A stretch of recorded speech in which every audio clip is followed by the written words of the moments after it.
An idle bottle is an artist's workshop. Let's bring this bottle to life with some color.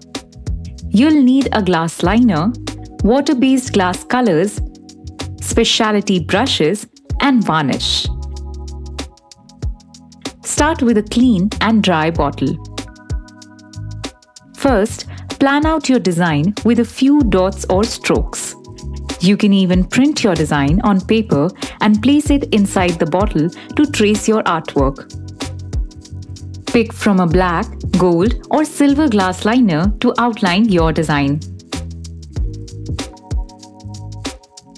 Next, fill your design with up to 6 glass colors.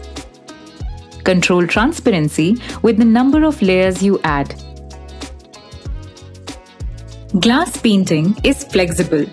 Glass liners and glass colors can be used interchangeably. You can even mix and blend two colors.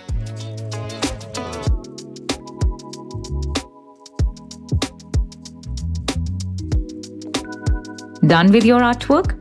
Let it dry and finish with a coat or two of varnish. And your upcycled piece of art is ready. Don't just stop at bottles.